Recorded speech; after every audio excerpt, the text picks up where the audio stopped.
Dans cette séquence, je vous propose de parler de la rencontre entre Orihime et Madeleine Fabray qui marque le début de leur idylle, leur véritable coup de cœur.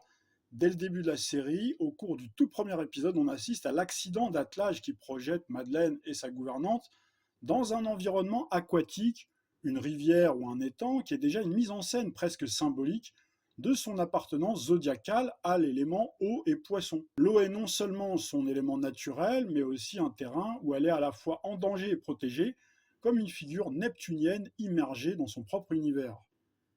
La présence du serpent ajoute une dimension de menace cachée, rappelant le côté insidieux de Neptune, maître des illusions, du danger subtil et des épreuves initiatiques qui attendent l'héroïne dans les prochains épisodes. Orihime, lion flamboyant et chevaleresque, joue ici un rôle solaire qui illumine la scène par son courage et sa volonté de porter secours à Madeleine et sa dame de compagnie. Dans cette scène, le personnage se rendait à cheval à la gare pour prendre un train en direction de la célèbre académie militaire de West Point pour y suivre un enseignement pendant 2 ans. Mais lorsqu'il assiste à cet attelage en perdition, il n'hésite pas un seul instant à faire un crochet pour porter assistance à ces deux femmes. Et c'est là qu'il rencontre Madeleine Fabray, où le coup de foudre est immédiat. Les deux personnages sont littéralement emportés par une connexion émotionnelle très puissante, typiquement neptunienne et poisson. Dans cette séquence, celui qui est dans un premier temps le plus troublé et incapable de prononcer un seul mot, c'est la figure masculine, incarnée par Patrick Suez, marquée dans son thème de naissance par Vénus installée dans la timide et réservée Vierge, signe lunaire de sa belle, également installée dans le 6e signe du zodiaque.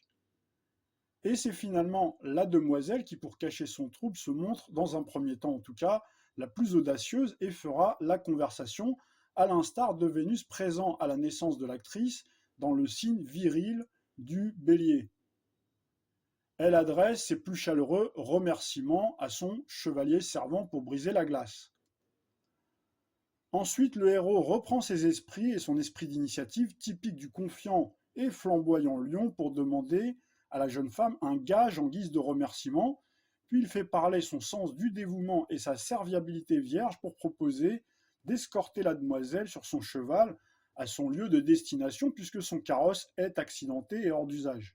Le héros trouve ainsi le moyen de prolonger leur rencontre et de mieux faire connaissance avec la jeune femme pour qui le coup de cœur est d'une évidence frappante. En cours de route, la jeune femme fait plus ou moins délibérément tomber son mouchoir pour provoquer une descente de cheval et se retrouver en tête-à-tête avec son chevalier servant providentiel. Son échange de baisers avec Ori était inévitable tellement l'attraction est puissante alors qu'ils se connaissent à peine. Cette séquence est une fois de plus typiquement neptunienne, l'amour y est idéalisé, transcendant toute logique et convention sociale de l'époque, porté par un élan romantique presque fataliste. Madeleine Fabray fait immédiatement confiance à son intuition poisson et à Ori, alors même que sa servante la mettait en garde. Enfin, leur promesse de s'écrire en l'absence d'Ori pendant 2 ans renforce encore le thème neptunien. Comme souvent chez les natifs du poisson, l'amour se nourrit de distance, de rêve et d'attente.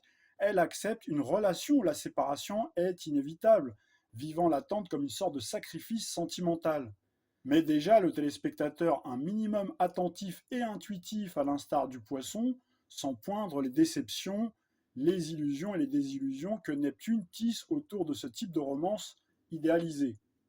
Cette scène est donc une introduction parfaite au parcours semé d'embûches de Madeleine, une héroïne neptunienne qui vit l'amour sous le prisme du rêve, de la souffrance et du destin, qui verra de nombreux revirements de situation typiques de l'univers poséidéen, où la mer calme, chaude et accueillante peut subitement devenir, sans prévenir, beaucoup plus agitée.